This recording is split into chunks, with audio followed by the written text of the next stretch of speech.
Hi there, I'm the Reverend Danny Crosby, a Unitarian minister serving congregations in Altrincham and in Urmston in the northwest of England. And I'm offering this devotion as a balm for the heart, for the mind, for the spirit and for the soul. It's titled, Spring, is it here? Belum, not quite yet. When? In the springtime of our year, silver buds of hope appear. I was struggling to get going on Monday. I've been a lot going on over the last few days, and there was much heavy in my heart. There was grief in the air, there was grief in my heart, and it was a grey, grim day too. The weather forecast for the few days ahead wasn't good. February, you see, had fooled me. I'd been seduced by the belief that spring was here or spring was nearly here. But the weather this week, has had other ideas. Yes, I know spring will come, but it won't come in my time. Now, despite how I was feeling on Monday morning, I still got on with my day. I managed to get loads done that morning, and then I took Molly out for a very, very long walk. After that, I headed to the gym, wondering what on earth I might explore in worship this week. My mind was blank. I started out on the cross trainer, facing out of the window, looking at the bus station across the road, watching the world pass by. I saw several folk I know, including folk from the congregation. So Helen and David Copley, and then I saw Barbara Thackeray, and how that lifted my spirits.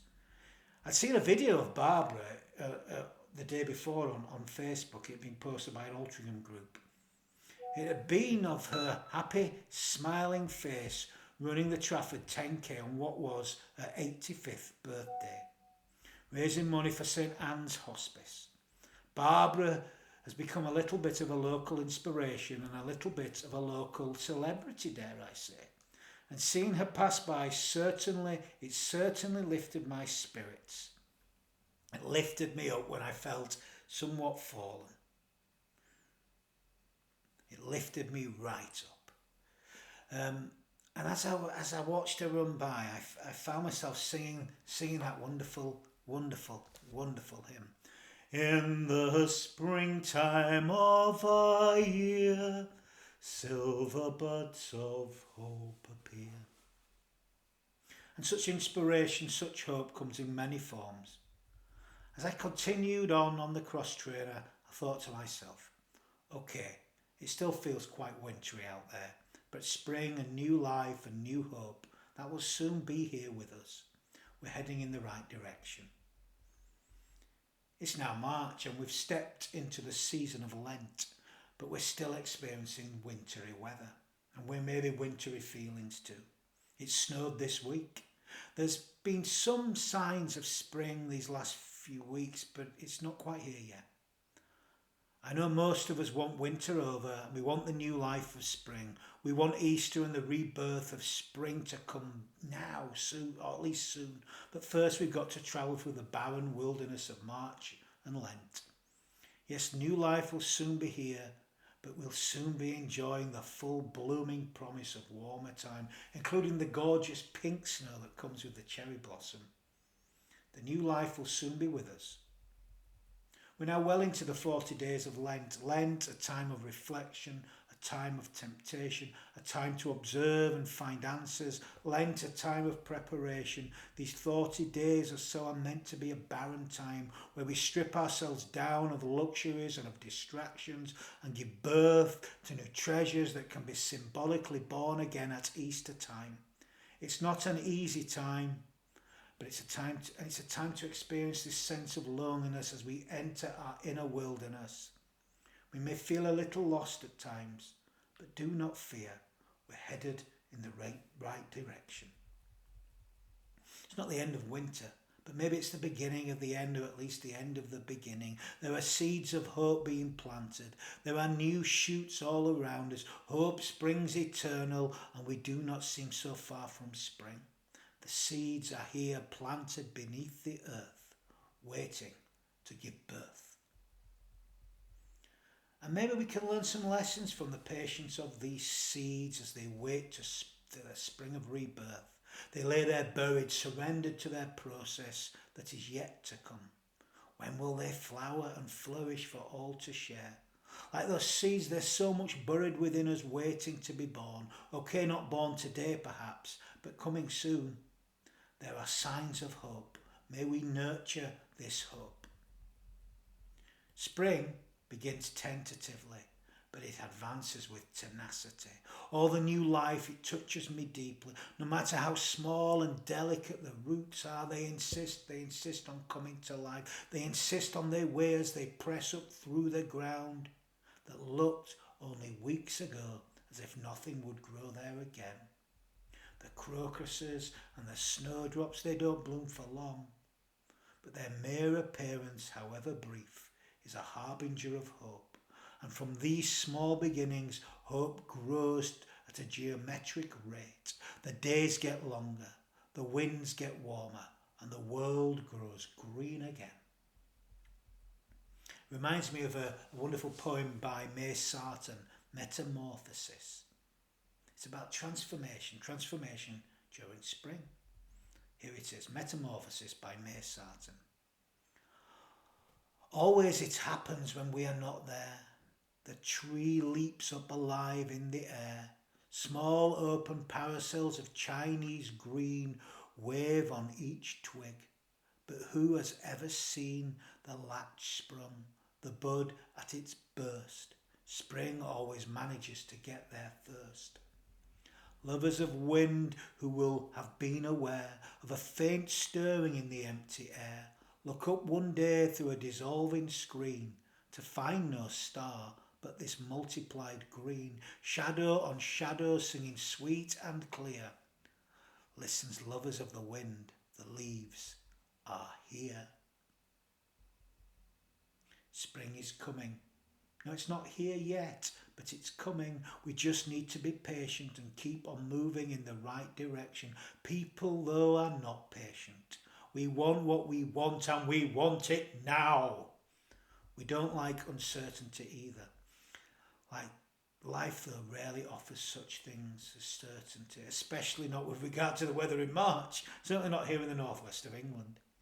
The only thing certain about late winter and early spring is how uncertain the weather always is. You can't predict it. Tuesday was as blue and beautiful day as we could wish for, and yet by Wednesday it was snowing and it was cold. Is spring here? Well, it seems not quite yet. This brings to mind actually a wonderful bit of wisdom from the American author and Unitarian Universalist minister Robert Fulghum. It's simply titled Belum. Belum by Robert Fulghum.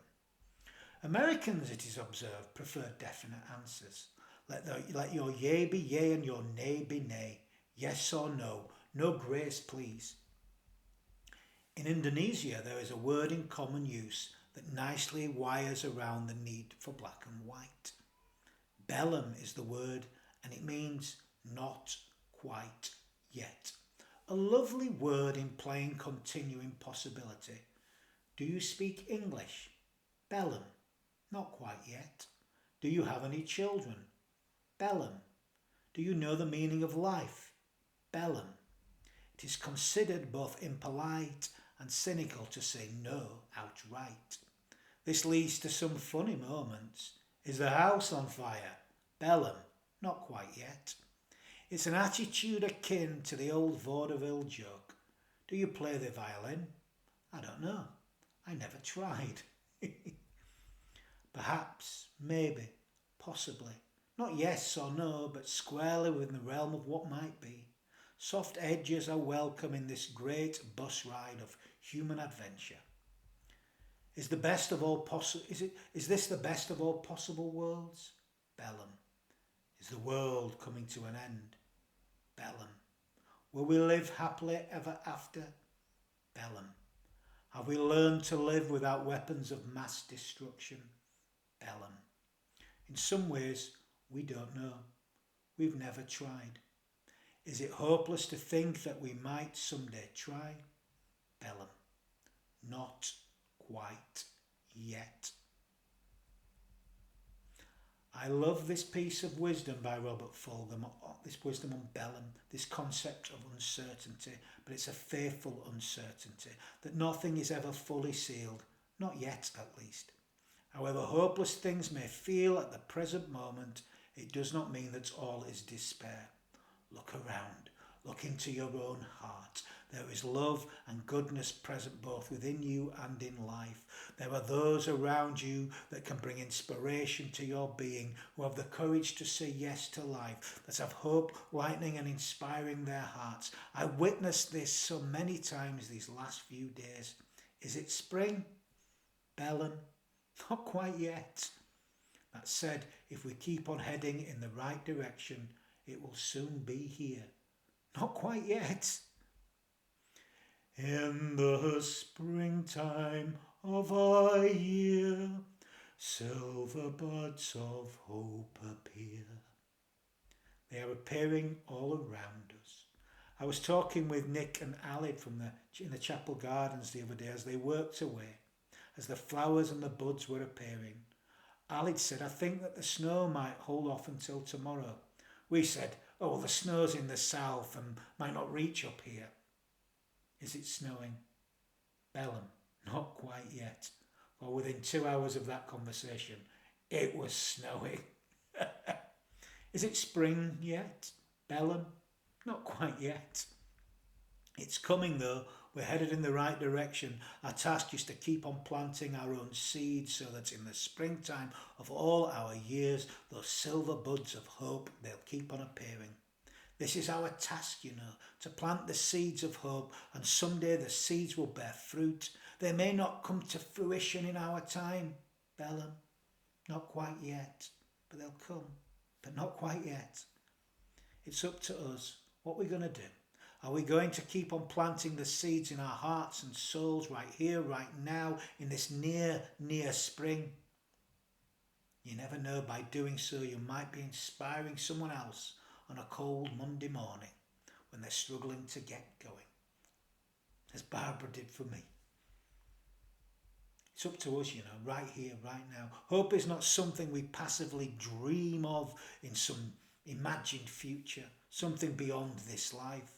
It's got to be born here in our hearts and in our souls, or it won't be born at all. We plant the seeds, but they may not flower, well, not quite yet. I wish for you the courage to allow the seeds of hope to form in your hearts and your souls. Let's not give up on our belief in love and in life. Well, at least not quite yet. Belum, Belum, Belum.